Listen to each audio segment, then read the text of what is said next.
And on behalf of, once again, the Clark-Esposito law firm here in New York, Deborah and myself and Deanna, welcome everyone. We're very glad everyone could join us. We had a great time reading about our audience today from all over. So a little, perhaps I don't need more introduction, but as Deborah said, I'll emphasize part of my background. I was a detective in a past life, and actually, there's proof.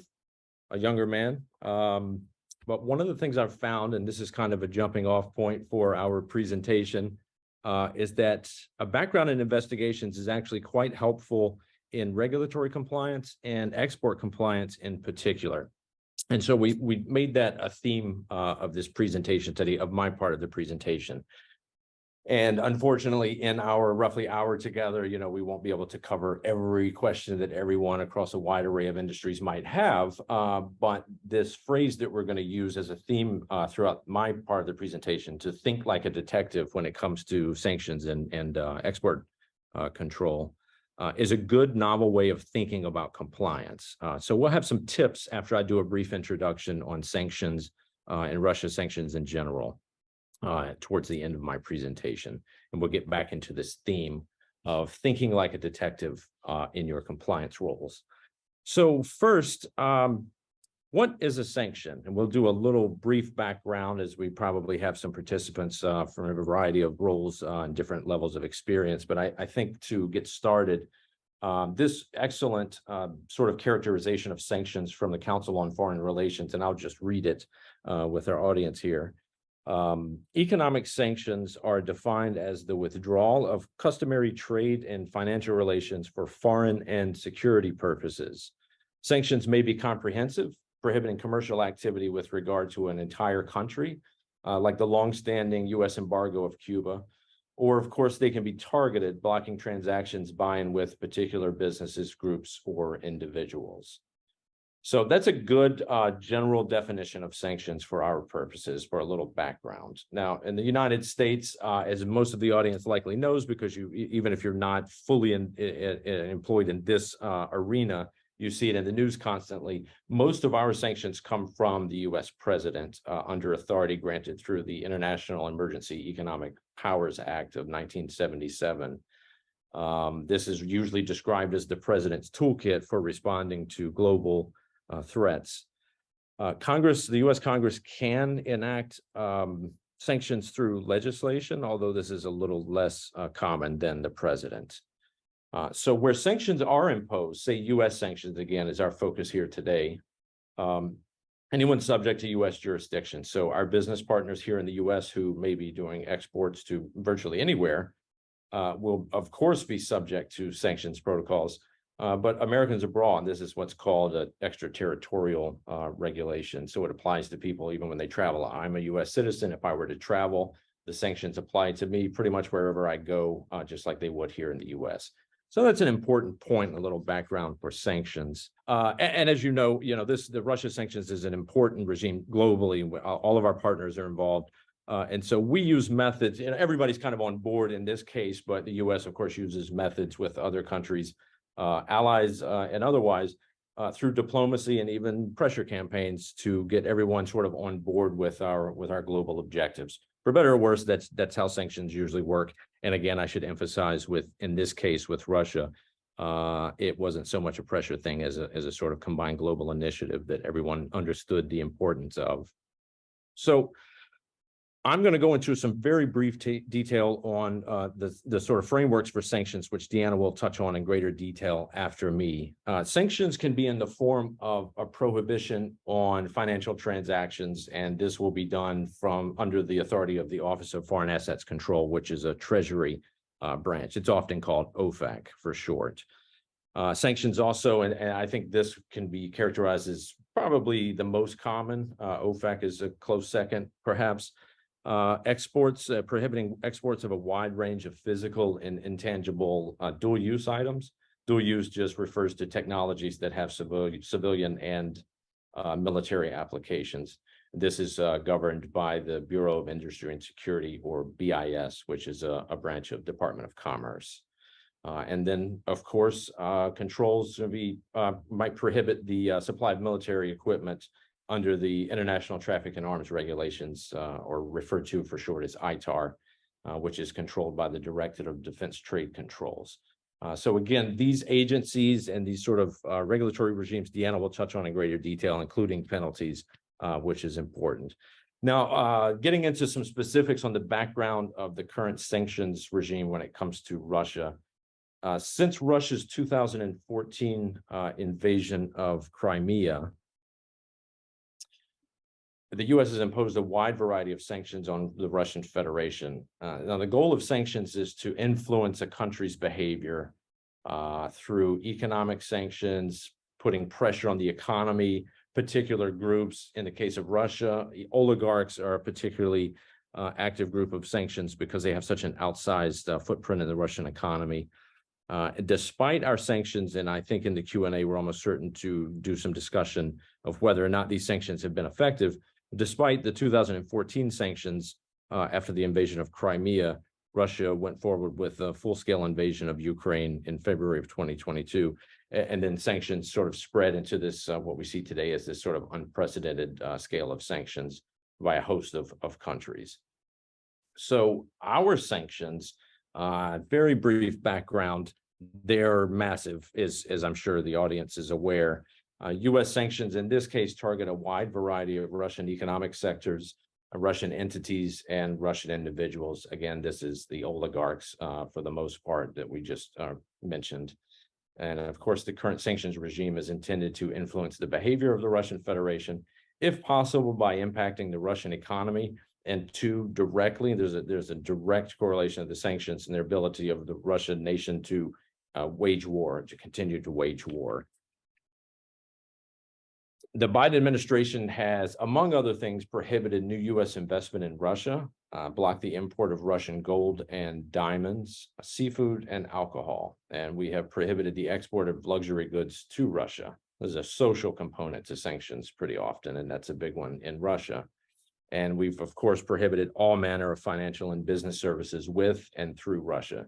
And you see this through a number of the large Russian banks being removed from the SWIFT system, and Visa and MasterCard pulling services from the Russian Federation as well. You likely have heard that we've long since banned Russian aircraft from U.S. airspace, and we've blocked Russian ships from U.S. ports as well. So similar sanctions are in place in Russian occupied and Russian annexed territories of Ukraine for the same purposes. And a few numbers for the presentation I think are helpful to contextualize the sanctions packages to date so far. The U.S. has sanctioned 1,554 Russian individuals, over 1,300 Russian entities, and our global partners are very close behind. The groups that often come up, the United Kingdom and the European Union, they have a really similar schedule of sanctions against the Russian Federation because we want to make sure that no one is making our efforts irrelevant and vice versa. So you see they're just behind us, but very similar sanctions regimes in place abroad.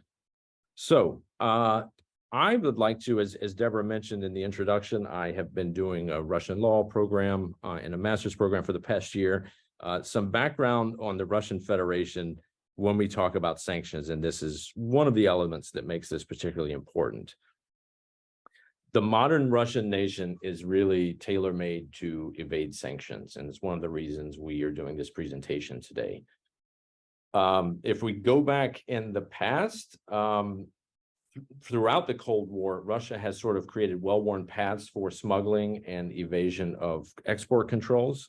Russia's current president, Vladimir Putin, who has been president for 23 years, was, of course, a KGB agent in the 80s, and he was assigned, oddly enough, to Dresden in East Germany. Now, Berlin was kind of the hive of activity, so people wonder, why was Putin in Dresden?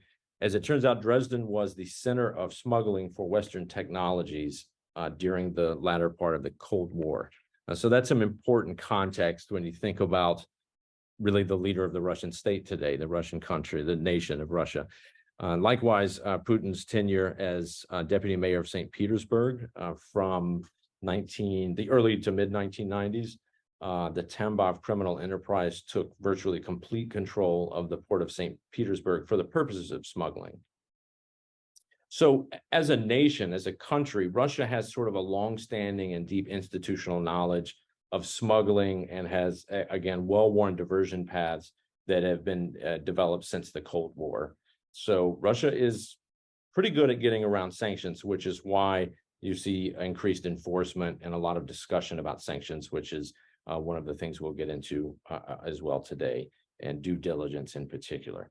So a very brief list of what the enforcement agencies are sort of warning about right now when it comes to sanctions evasion by Russia and its sort of economic partners in the region. Russia simply uses its satellite countries, a lot of the post-Soviet states and the current members of the Eurasian Economic Union and the Commonwealth of Independent States, which is sort of a treaty organization that followed after the collapse of the Soviet Union. A lot of these countries in these groups overlap. So Armenia, Azerbaijan, Belarus, Georgia, Kazakhstan, these are countries that are in sort of a tough position between our sanctions and their economic ties to Russia and these sort of pressure campaigns. They don't want sanctions from the US, but they also don't want to get on Russia's bad side. And of course, many of them share land borders with Russia. So diversion is a particular problem through these nations. And one of the things that was brought up in the past year that's really interesting to note, when you think about diversion, when Russia sanctions were implemented after the full-scale invasion in February of 2022, the invasion of Ukraine, trade to these satellite states that I just mentioned increased exponentially, I would say. So that's a flag, a fairly obvious flag that the U.S. was looking out for, and something that we have to sort of address when we talk about export compliance. So, and here's the flag of the Commonwealth of Independent States, and a little background, as we said, on these member states, these member nations. Additionally, besides this sort of really close sphere of influence in the Russian satellite nations, there's sort of a revolving list of countries that are working with Russia to help evade sanctions through just their own political partnerships. This familiar cast has been, in the past year, typically Turkey, the United Arab Emirates, China, and Cyprus. Although I think just 2 days ago, I read that the European Union has noted that Turkey has made pretty significant progress in sort of ceasing in some of that behavior. On a more granular level, some things that the U.S. enforcement agencies are seeing are using front companies and completely fake enterprises to place orders from the West. Blocked Russian individuals, so your oligarchs, are transferring title to their enterprises to spouses or trusted partners, but they're still receiving the economic benefit from transactions. So that doesn't absolve the export compliance component if someone has just simply transferred an enterprise to another individual, but they still receive the economic benefit. It's a sanctions violation. And then just your basic using third parties to mask the end user, whatever the arrangement, looking out for that. So these have been the biggest problems lately. So with that in mind, why do we have an interest in complying with the current Russian sanctions program? Well, one, as any business owner knows, that you want to stay away from penalties for violations. So that's probably rule number one for business owners. And you want to continue to be able to use your export privileges. Two, we want to, of course, fulfill the goals of the sanctions program to begin with. We want to hinder the ability of Russia to continue waging war in Ukraine. So cooperation has sort of a wide array of benefits. These are the primary ones. So we have these sanctions programs put in place. There's naturally going to be pretty wide scale efforts by Russia to circumvent the sanctions. So what we're looking at right now is sort of a renewed push of the U.S. agencies to conduct sanctions enforcement. And this image here, U.S. Department of Justice, the Treasury, and Commerce issued a joint compliance statement just in March, saying that the next steps are really to enforce the existing sanctions regimes. And so there's going to really be a crackdown on sanctions evasion and due diligence for exporters here on the U.S. side to make sure that they are in compliance and taking the necessary steps to prevent willfully or otherwise sanctions evasion. So again, there'll be an expectation that U.S. businesses take compliance seriously and exercise greater care when making transactions, particularly where they have a greater risk of sanction circumvention. So we talked about items going to these satellite states, the post-Soviet states that are members of the Commonwealth of Independent States that share land borders. It's just an issue that it's going to require greater attention to detail.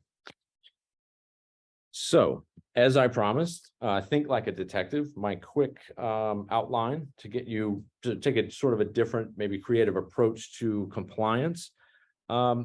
With clearly changing compliance expectations, it's a good time to think like a detective, especially with what we mentioned, the joint agencies, the stepped up enforcement programs. So in this context, what do we mean when we say think like a detective? Well, it means a lot of things. Really, it means a mindset, but it means using detectives' tricks and running down leads and being able to support your conclusions with evidence. So facing enforcement agencies in today's compliance environment, it's got to be a bit like being cross-examined at trial. And when you're at trial in that position, you need to demonstrate that you've exercised reasonable care, that your conclusions are logical, and that you have the evidence or records to prove that you've taken the steps necessary. Thinking like a detective in export compliance means proactively looking for red flags and resolving them. And I want to emphasize that point. If you see red flags, resolve them through a combination of investigation, asking questions, and arriving at supportable conclusions. Now, due diligence means different things to different sets of facts. Higher risk transactions in higher risk locations, of course, means a greater due diligence burden. Take Kazakhstan as an example. You know that it has land borders with the Russian Federation and a number of satellite states. So transactions involving Kazakhstan entities just require a little greater level of detail because it's a known diversion point, a transshipment point in the export compliance terminology. So in this respect, everyone has a role to play, and these nations that have sort of been at the forefront of this transshipment and diversion issue, they're aware of Western sanctions protocols. They don't want to receive sanctions themselves. So they're expecting these questions from business partners. So in the interest of inspiring this think like a detective approach, we have 6 brief tips to just sort of introduce the concept and provide some basic approaches, as well as some tricks that we've introduced to common export compliance tasks. So the first one, party screening. It's a very straightforward task, but it's not a good time to let your guard down and to relax your compliance standards. So first, we recommend sort of a best practice when doing your block parties list searches, your consolidated list searches, is to search names individually. Search first name, search last name, search addresses, entity names, go through the whole thing, relax your search standards. So people use sometimes what's called a name variant, and make sure they're not appearing in any way. If they are, just track, again, resolve those red flags, track the leads down, and print and date and timestamp the records of your having done that for your compliance program, for your files. Second, just a bit of general advice. We always use this in investigations, and it's come in handy when working with our partners in this industry. Don't just rely on the sanctions lists. Do basic web and media searches. People who are violating the law sort of as a course of business often end up in local media for things like tax evasion, for actual sanctions evasion. You can usually use websites and general media searches to connect people with the businesses they purport to represent. So just a few extra steps to sort of cover all the bases when doing your party screening. And second, on our brief tips, and this comes up because of the flags we've seen from the enforcement agencies, which is, we talk about this vacant lot, locate and verify enterprise history. If you received an order from an enterprise to deliver a control technology to this empty lot, would you fulfill that order? It's a very common example of just taking some extra steps to make sure that an order, an invoice, of business is who they say they are, and that they have a physical presence where they say they are. Verify business histories. Businesses have business histories, websites, physical addresses, marketing, employees. So just take some extra steps to look for these histories and verify. And using a phrase from the Cold War, trust but verify. 3 on our list. We say red flags are a theme in this program for a reason. Monitor and resolve red flags. Red flags come in a variety of forms. After Russia's sanctions went into effect, exports to a number of Central Asian countries, as we noted, with close economic ties to Russia, really skyrocketed. And that was clear transshipment diversion. This is a general red flag, but for your business on a more detailed level, on a more individual level, an inexplicable 100% increase in demand for a controlled item to a customer with an otherwise stable order history is a red flag that enforcement agencies will expect that you follow up and resolve. I always say, if there's an innocent explanation, find it and verify it. You want to continue doing business with your trusted business partners, but things like that, we talked about 100% increases in orders with an otherwise stable order history. Those are things that have to be followed up on. And 4, I would have to say my second favorite line of business in this world, maintain a robust compliance program. As we say here, process. And there are a couple of reasons for this. Don't wing export compliance. And I know if you only do this occasionally, that it's kind of a habit it's easy to get into, but create an export control and sanctions compliance program and actually use it every transaction. Systematizing your compliance is efficient, effective, and creates a compliance record, importantly, which is another of our tips in just a moment. Compliance programs also, and this is important, they drastically reduce errors and gaps in compliance. They reduce just forgetting an element in your export compliance program. They also lend themselves to creating the records necessary to demonstrate your due diligence. So number 5, and borrowing directly from investigations, and this is kind of coming up in popular media as well lately, is employ a devil's advocate internally or a partner. So let's say you've got a chief compliance officer who is investigating a possible new transaction, perhaps a new customer. You're doing your due diligence. There are a couple of red flags. You believe you resolve them and you give a green light to the transaction. Have someone else in the organization who wasn't involved take a second look and even challenge the conclusions.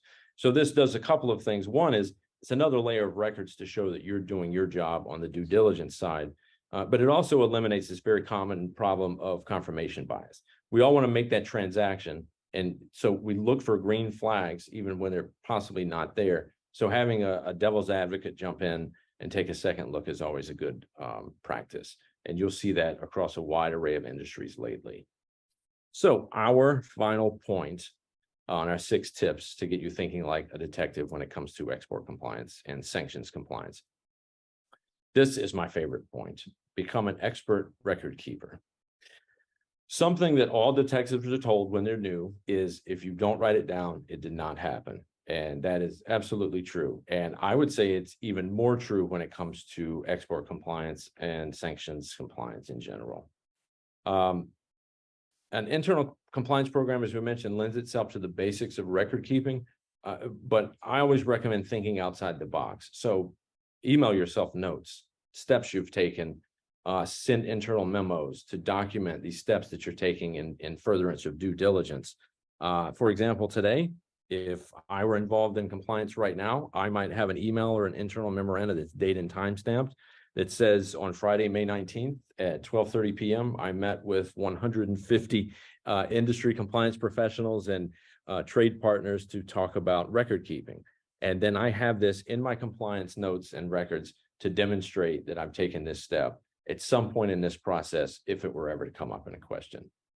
So again, the preceding 6 tips were just designed to get you thinking in a new perspective and thinking as a detective, and they're good examples to exercise your compliance muscles. Now, for some specifics on our enforcement regimes and penalties, I'm going to turn it over to the Clark-Esposito Law Firm's managing attorney, Deanna. And once again, thank everyone for their time. Hi, everyone. All right.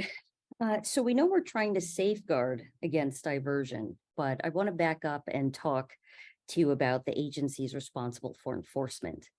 We've already touched on OFAC a bit, And as you can see on the screen, OFAC is the Office of Foreign Assets Control. They're with the U.S. Department of Treasury, and they administer and enforce economic and trade sanctions against targeted foreign countries and regimes. Terrorists, international narcotics traffickers, and those engaged in activities that we consider here in the U.S., our government anyway, as threats to the national security, foreign policy, or economy of the United States. And some of the lists, Jacob had talked about lists, there are several. Some examples include the SDN, Specially Designated Nationals and Blocked Person List, the non-SDN Chinese Military Industrial Complex Companies List, the Foreign Sanctions Evaders List, and the Consolidated Sanctions List. And in thinking about what are sanctions, it's important to recognize that these can be imposed on a country, on an entity, or an individual by blocking any transactions, typically exports involving assets that have a strong nexus to the United States. So some penalties, depending on the extent and factors surrounding the violation, could result in a warning letter, a notice posted on the Treasury's website, monetary penalties, or criminal charges. Now, we have not yet spoken about Russia sanctions under the Export Administration Regulations, otherwise known as the EAR, not EAR, EAR. And BIS, so the Bureau of Industry and Security, BIS implements U.S. sanctions against Russia and Belarus, Cuba, North Korea, Sudan, and Syria pursuant to the EAR, and likewise has its own entity list. Now, it also, as an agency, issues its own licenses for certain transactions, which may be required due to the destination of an export, the end use of a particular item, or an end user. And, a big part of why we care about compliance, and also the reason why all of you need to have an export and sanctions compliance program, is so that you can operate to the best of your ability in a compliant manner, okay? Even with those of you who have compliance programs, it could probably use some updating, okay? And the goal is to avoid violations which lead to penalties. Starting with OFAC, civil penalties, they could be $250,000 or twice the value of each non-compliant transaction, up to $1,075,000 per violation. And with criminal penalties, you're looking at $50,000 to $10 million in fines, along with 10 to 30 years in prison. So certainly very serious, okay? And with BIS, pretty hefty as well. Looking first at their criminal penalties, you're looking at up to 20 years in prison, or up to $1 million in fines per violation, or both, along with administrative monetary penalties. So those can go up to $300,000 per violation, or twice the value of the transaction, whichever is greater. So we certainly want to be careful, because importantly, on top of that, there's something known as the strict liability standard. And it's not just OFAC that has a strict liability standard, but BIS does as well. Strict liability standard, this means it's liability without a showing of negligence for there to be civil penalties and fines. Okay, so if the violation is found, there's strict liability. And some, mitigating factors, meaning if you do find that you have been accused of violations, of penalties and fines have been issued, there are ways which are using the mitigating factors to try and reduce those. So some factors which are listed here are whether the exporter knew of the sanction, the exporter's operational actions taken to avoid violating sanctions in regular business practices, and how the violation was disclosed to OFAC. And part of that is because they really do focus on how cooperative are you in relation to being forthcoming with violations that you discover. They give you credit for that, if you will. Now, it's important also to recognize that if you're dealing with one agency, there will be others involved, and or there are communications between the agencies. In this example here, this is a message from US Customs under their cargo systems messaging service. And this goes to all their customs brokers, others interested in customs matters like our firm. We also receive these. And you can see they're all numbered, CSMS number 514-14790. You can Google it and read the entirety of it. But essentially, it's an update, and it's regarding the expiration of general license, authorizing certain transactions with respect to seafood, alcoholic beverages, and non-industrial diamond importations from the Russian Federation, updated for general license 17A.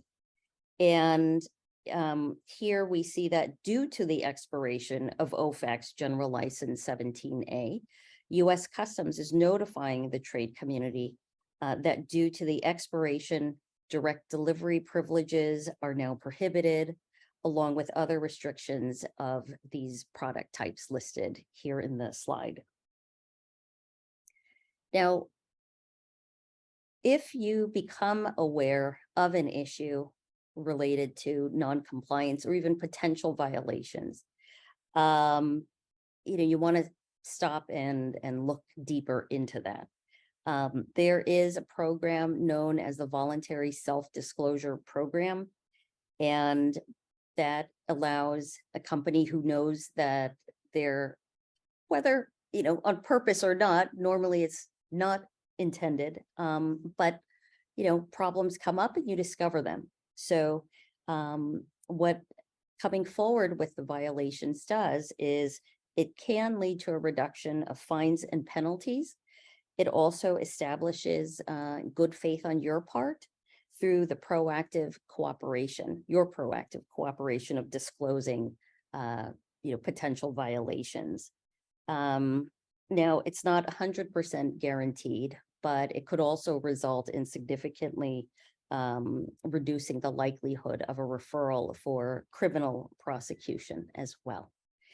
And we helped a client of ours with a situation. This was after the Crimea sanctions went into place in 2014. What happened was they had several of their shipments which ended up in regions, within Crimea, where packages were not allowed to be shipped. And our client came to know of it through another entity that was involved in the transaction. So, okay, now they're notified. It's like, well, now what do we do? So their internal trade compliance team went ahead, looked for other shipments, and began identifying, it looks like there were some others.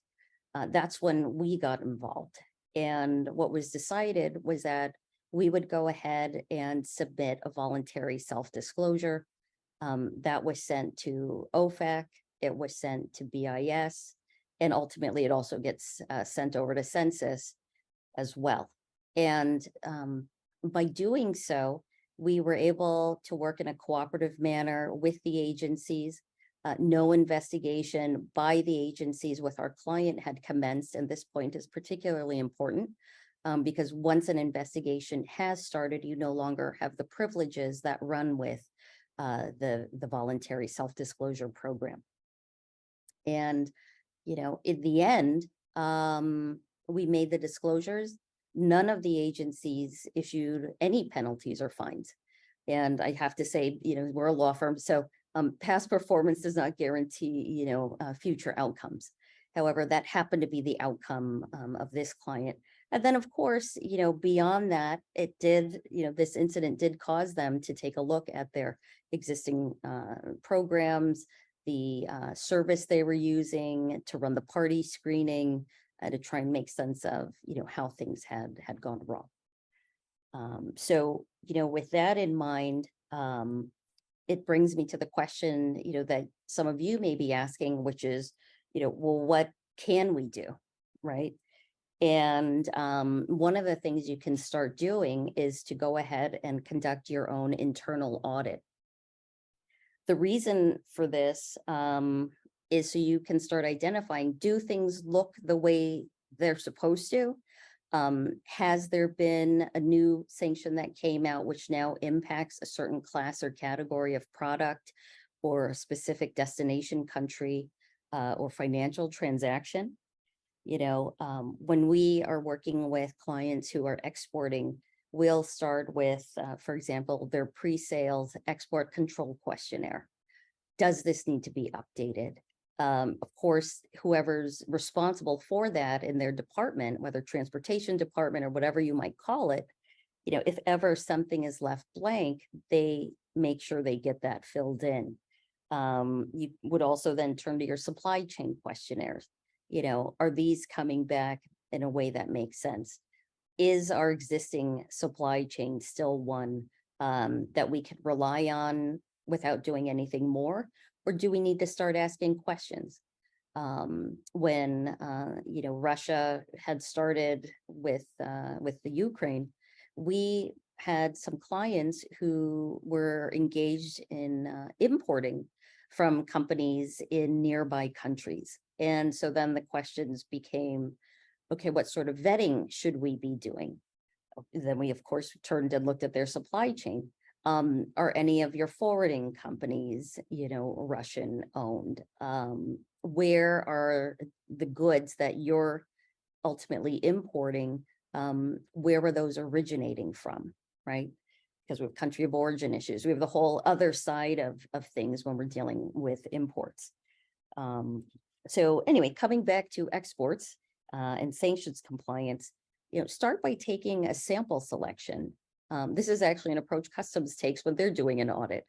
Take a sample selection over a few different periods of time. What are you seeing? Are all of the records even where they're supposed to be? Because remember, each of the agencies have their own independent record keeping requirements. Would you feel good about sharing these files with the government if they were to request them? Could you provide them within 48 hours if requested? If the answer is, I'd rather not, then it's time for you to go ahead and take a look at those. I'd like to think all of you do, probably all of you don't, but what's your strategy in relation to sanctions compliance? Maybe it feels like there's just too many things to tackle. Guess what? Start with one thing. As the Buddhists say, start where you are. Right? Do your internal audit, take a look at where you're at. Of course, if you need guidance on that, understandably, find help, right? You want to go ahead and put a strategy together. If you don't have one, why not? Really, why not? And when will you start having one? Create a deadline for yourself. You need to get the plans out of your head and onto paper, because at the end of the day, even if you have nothing in writing, and I know some of you have nothing in writing, some of you do have it in your head and you need to get it in writing, because that's what the government wants to see. They want to see that you have documented processes, and then they want to see that you're actually following them. Okay. So we would actually like to help you with this. And to do so, we want to offer all of you a bonus for attending our program today. We have got our tips that Jacob shared a bit more, flushed out for you. These tips for due diligence. And in order to get those, we have both the QR code here on your screen that you can scan. Directly beneath that is the web address, the bit.ly/Russia-webinar-bonus. You can type that in, and that will take you to the page where you can obtain it. When you click through, you're going to see this thank you for attending page. Okay, and so then you could just go ahead and click on the big purple button below. And that is going to then take you to a little pop-up for you to provide us with your information. And then when you hit get your bonus now, the button beneath that, you will be able to download the tip sheet. Okay. Now, we're also actually offering a second bonus. Okay, for those of you who go and get the tip sheet, we are offering to the first 10 of you who do that complimentary 30-minute consultations. Okay, so the first 10 of you who go and download this tip sheet, we're going to provide you with a 30-minute complimentary consultation. We did see that there were at times several registrants from one company. Rest assured, even if 5 from the same company were to download it first, we're offering this to one company only. So we're making this available to 10 of you today. Okay. What will happen is that someone will reach out to you by email next week. So be sure to check your spam folder in case the message has gone there. As a third resource, we invite you to head over to our YouTube channel and subscribe. And just I want to point out, for the tip sheet, we have the QR code still here on the screen on the bottom left, along with the website address for the tip sheet on the right, bottom right rather, and bottom left. Head over to our YouTube channel. We have dozens of videos on international trade topics related to sanctions and export controls under both agencies and other topics as well. While you're there, if you go ahead and subscribe, then you'll be the first to know about new videos we have coming out, which might be of interest to you. Lastly, as a fourth resource, next month, in a couple of weeks, there is the ACE Exports Compliance webinar, and the U.S. Commercial Service is putting this on. They have invited me to come and speak on ITAR and OFAC sanctions. And so that's going to be June 6th and June 7th. It's a 2-day-long program with a lot more speakers than myself. But to come and hear this one, you'll need to sign up for it in general. So just above the U.S. Commercial Service logo is the first website there. That's the ITAR OFAC webinar. That will take you to where you can learn more about this upcoming webinar. And then, of course, for the bonus, there is the other address below. All right. So with that, of course, anybody who beyond this presentation, if you're not able to get in one of the 10 slots that we have for the complimentary consultation, of course, we're still happy to talk to you when you're ready. So here is the information about our law firm, how you can contact us by phone. We have on our homepage of our website a contact form as well, and we invite you to reach out. We'd be happy to learn how we can help you. We also invite you to join us on our social media. We have, of course, the YouTube channel. We also have Instagram, Facebook, and you can find us on LinkedIn. And certainly I invite all of you to connect with me on LinkedIn. Now, most of you should have received an email that was inviting you to submit questions in advance of the program for the Q&A. And we went ahead and we said that you would get priority on those being answered. So I think, Jacob, I'll let you start with the first two. Okay. And then we'll continue with some of the others. Thank you. So, little bit of news, and actually we'll probably cover this has come up in a couple of questions. we received a few of these. Do we know what to expect on the 11th round of EU sanctions, the European Union? So I'm sure that came from someone who's doing business across jurisdictions or maybe based there. They're not out yet. They're in debate currently in Brussels, but we have a good idea about one really important component of the EU 11th round sanctions. And that is they're going to do just what we talked about a few slides ago, that joint agency compliance note for US sanctions. The European Union's next steps are the one we're certain of is stepped up enforcement.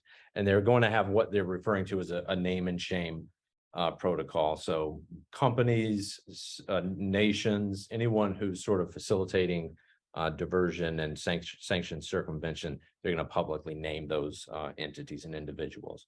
So that's what we know of for now. And the other point was we just woke up this morning at 5 a.m. to news that there are yet more U.S. sanctions the president just announced.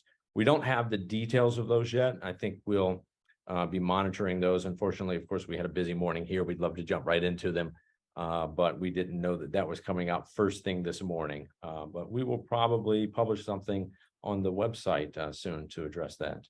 But yeah, so for EU sanctions, the next round, 11th round, that's what we're expecting. We don't have all the details, but enforcement is going to be a big part of that. And let's see.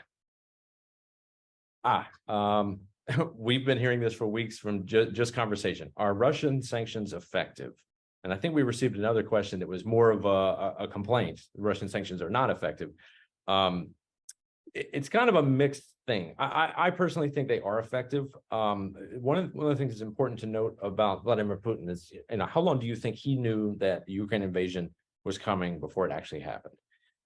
So the Russian Federation, under Putin's direction, prepared for sanctions. They knew that they were going to happen, particularly the financial side. So they made preparations and they're able to weather them for some amount of time. This doesn't mean that life is easy. There's certainly really large-scale impacts. And we're seeing this in the field. The economy has taken a hit, and it's really unfortunate, this decision-making, for so many reasons. But one is the Russian economy had really a sort of a great run since the 90s. And then this one decision sort of set it back decades by all accounts. So they are broadly effective. They're going to try to weather them as long as possible. Anecdotally, I should mention, we were having a discussion about this recently. One of the things we're seeing in the field in Ukraine, U.S. investigators, is Russian weaponry. They're finding scavenged microchips from microwaves in personal computers. So they're having an effect. It's just how long can they sort of outlast or last the sanctions? So patience. But I do personally feel like they are having an impact. Thanks, Jacob. Another question we've got has to do with Executive Order 14024. And this, the question is, do the prohibitions of this executive order and other Russia-related sanctions extend to virtual currency? Now, just by way of background, Executive Order EO 14024 was in relation to this generic term, specified harmful foreign activities of the government of the Russian Federation.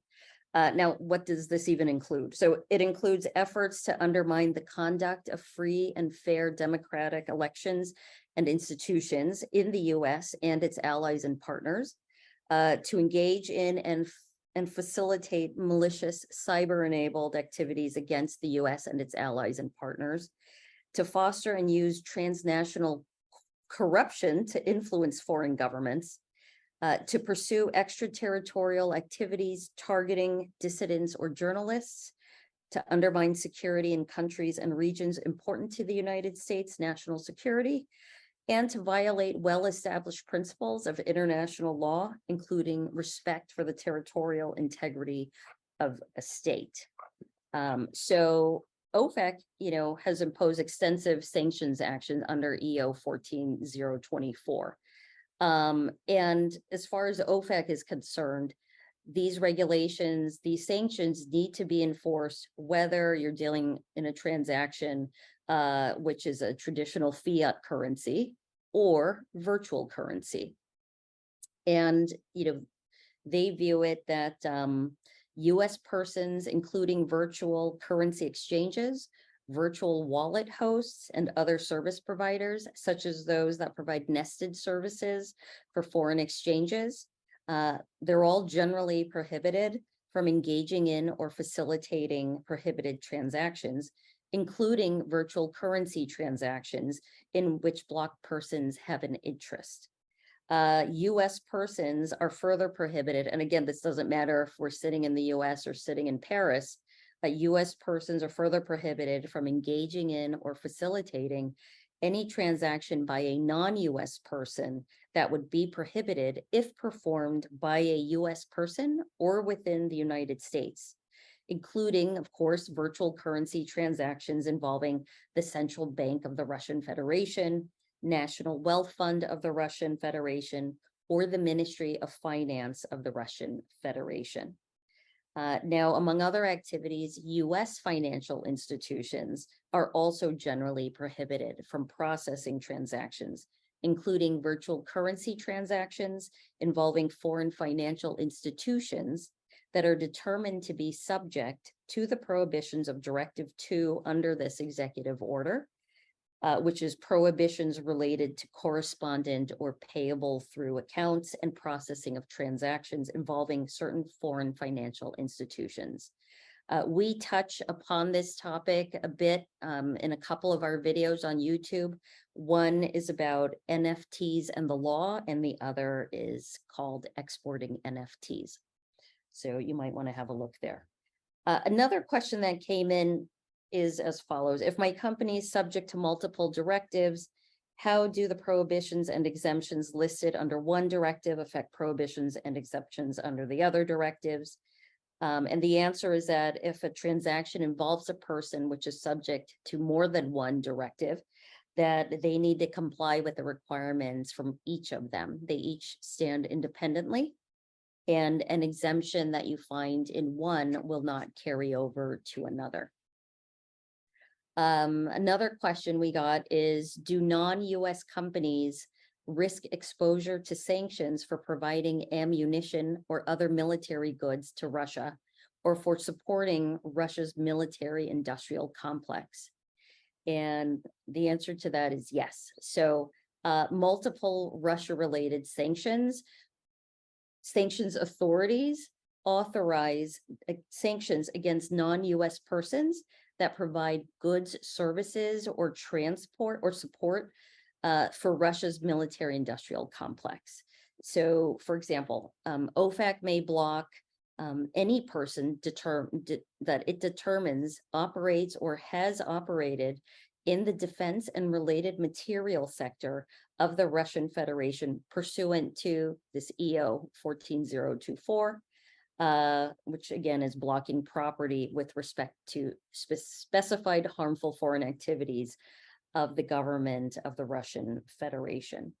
In the interest of time, I'm going to take one more that we had gotten. And I also want to mention this recording. We do have a recording, and this will also be on our YouTube channel. The question is, how frequently do sanctions imposed on Russia undergo changes or updates? And as Jacob mentioned, there was an update this morning. I got the email from OFAC at 11:10 Eastern time, which was approximately 2 hours ago.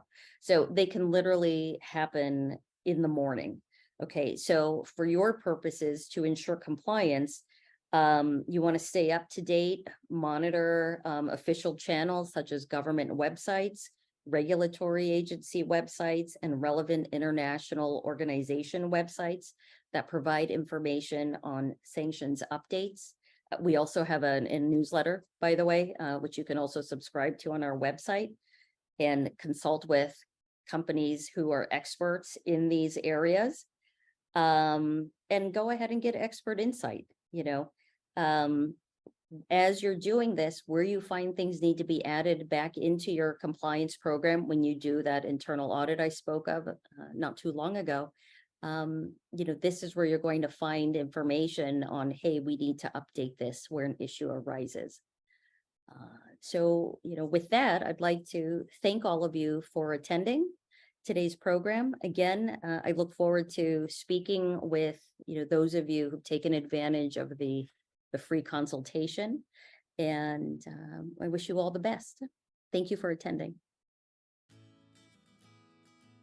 Subscribe and click the bell icon so you'll be the first to know when we upload a new video. Check out our playlist if you want to see more of our videos, and comment below and introduce yourself. We'll see you soon.